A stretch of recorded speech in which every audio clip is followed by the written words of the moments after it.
Bom dia, caríssimo. Na verdade já é noite, né? Boa noite, caríssimo. Se eu não me engano é Arquilegionário Oscar, né? Enfim.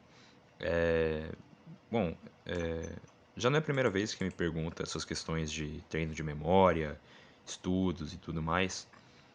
E eu penso nisso bastante, né? Eu já fui uma pessoa que sempre tive interesse, né, em psicometria, se era possível, por exemplo, não só aumentar a memória, né, e os tipos de memória, mas, por exemplo, aumentar o QI, essas coisas, eu sempre fui interessado nisso no passado, né, e geralmente me perguntam isso, né, geralmente as pessoas que começam a sua vida de estudos, elas se preocupam muito com essa coisa de memória, porque, e eu acho que geralmente o que elas querem, quando me perguntam isso, elas querem, vamos dizer assim, algum método que ela vai treinar todos os dias e vai funcionar como uma academia, vamos dizer assim, em que ela vai treinando, treinando todos os dias e aí de algum modo a memória dela vai se melhorando. Olha, a verdade e também é a mesma coisa com essa questão de métodos e tudo mais. Mas eu vou responder. Não existe nenhum método de estudo mágico perfeito. A verdade é que eu recomendo, por isso que eu inclusive recomendo que o senhor leia o Didascálico, que é um livro, sim, dificilzinho, mas basicamente ele fala que, dependendo do assunto que o senhor for estudar e, e o livro, o estilo de leitura vai ser diferente. E também o estilo de memorização. Na verdade, existem vários tipos de memória, inclusive. Eu estou respondendo os dois pedidos, né, de certo modo, ou seja, preciso treinar a memória, Gustavo, como é o seu método de estudo. Bom, como eu disse, não existe um método de estudo fixo, né? Por exemplo, a questão é simples. Eu vou lá, eu anoto, estudo, leio, anoto, anoto o que é importante e tento, ao longo do dia, conversar comigo mesmo o máximo possível, retomando o que eu aprendi, entendeu? Então, o que acontece é que isso é muito algo que o senhor vai fazer por meio de experiência mesmo, sabe? Não fica tentando buscar um método específico, vai ter um método mágico de tudo. Não, isso não existe. A verdade é que a sua memória vai melhorando com o tempo. É, Também não fica muito. Eu não recomendo o senhor ficar nessas coisas de gravar a placa de carro, gravar aquilo, gravar para treinar a memória, né? Tudo bem, pode ajudar, mas a verdade é que as pesquisas, assim, quem fala isso é o Jordan Peterson, falam que infelizmente essa parada não dá certo, né? Existiu só um estudo que conseguiu aumentar o QI de uns garotos ali, mas o QI abaixou logo depois. e, e QI basicamente lida com todas essas partes, entre aspas, vamos dizer assim, mais do corpo, né? Do composto, que se relaciona com a inteligência, a velocidade de processamento, a memória, a compreensão verbal, a estimativa, né? Enfim, atenção, né, que está junto com a velocidade de processamento. Eu fiz um texto esses dias, porque realmente me pergunta o tempo todo, tá no curso do Carlos Alberto da Analogia Intes, né? Aí no caso perguntaram para todo mundo, né? Não foi só para mim não. Deixa eu ver aqui. Rapaz aqui ele me perguntou assim, ó, tudo bem com vocês? Eu gostaria de saber se alguém usa uma técnica específica de memorização. E eu respondi com este texto que eu vou ler agora. É verdade, né? Tem um link que eu vou enviar pro senhor, que são as técnicas do Mário Ferreira, né? E, sim, ele fala sobre isso. Ele fala sobre tudo, praticamente. Enfim, o texto que eu fiz foi esse aqui. Existem duas obras que mencionam o tema brevemente: O Trabalho Intelectual, de Guiton, e A Vida Intelectual, do Antonin Gilbert, ou Dalmas Sertiange. Né?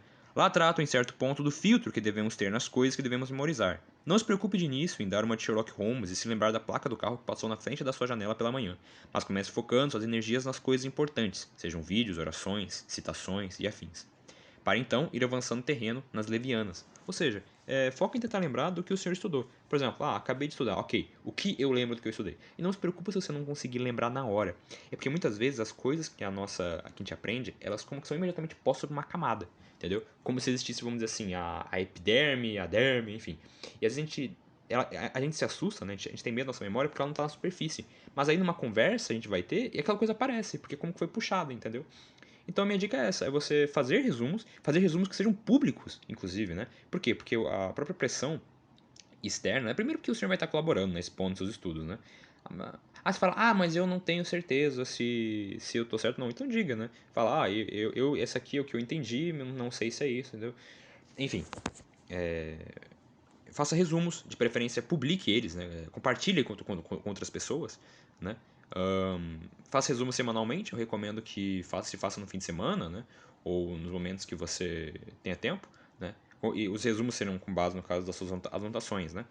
Faça resumos com base geralmente seriam em capítulos, né? Se o senhor está lendo o livro, né? Por exemplo, Platão, né? Platão, ele realmente é muito difícil você ler Platão parando no meio do capítulo, né? É um diálogo, o diálogo é muito fluido, para você se lembrar depois é realmente meio difícil.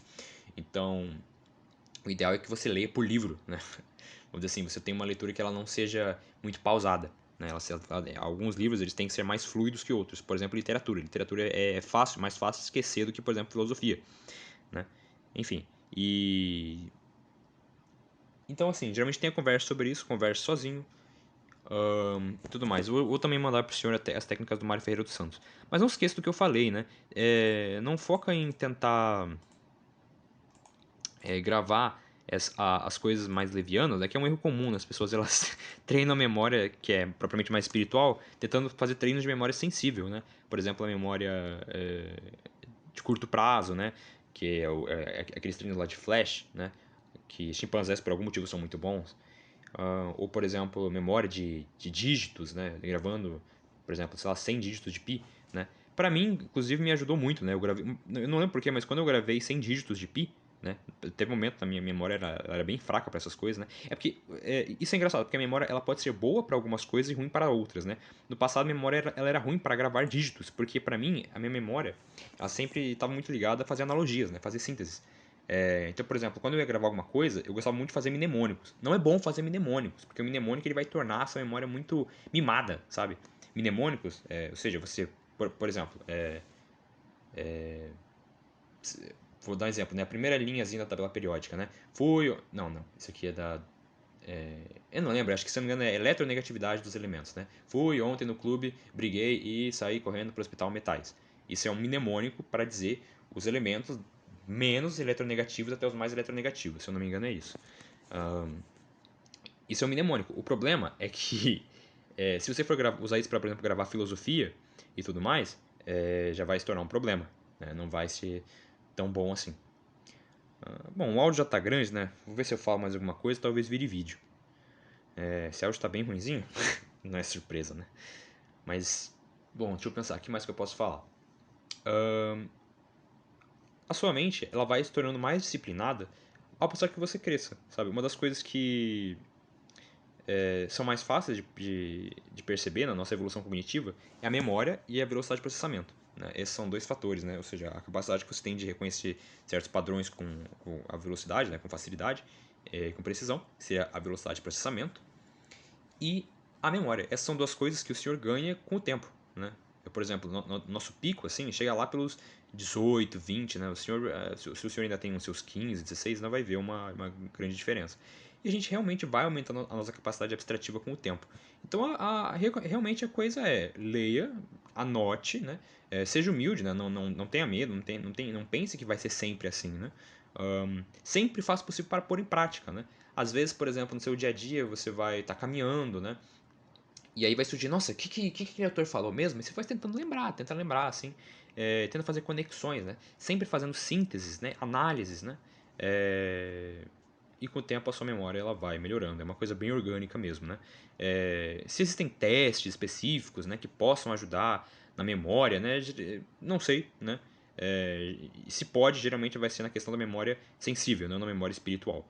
Né, que é a memória que nós usamos para gravar ideias. Então, a memória espiritual, essa memória que nós utilizamos para, por exemplo, entender um raciocínio e se lembrar dele, né, ela vai melhorando realmente de forma diretamente proporcional a como nossa inteligência cresce. Então, essa é a minha dica, né? Leia bastante, faça sínteses, tente sempre, por exemplo, quando for fazer os seus resumos, né, expor um pouco as suas ideias, né? Sempre fazer conexões, fazer o que nós chamamos de leitura sintópica, né? Misturando vários temas, né? Mas é lógico que temas que tenham coerência entre si. Por exemplo, sei lá, esses dias eu fiz uma correlação, né, entre quando eu fui fazer, né, um mini resumo sobre sobre o prefácio, né, do Didascalicon e a Institutio Novitiorum, né, que basicamente conta a história e o método do Hugo de São Vitor, né? E ao mesmo tempo que eu fui escrevendo aquilo, eu fui fazendo ligações com a Divinílios, do Papa Pio XI. E isso me ajudou, né? Porque uma coisa meio que puxa a outra, né? Isso torna a sua mente menos um computador e mais realmente um jardim, né? As coisas estão sempre interligadas de forma orgânica. É isso.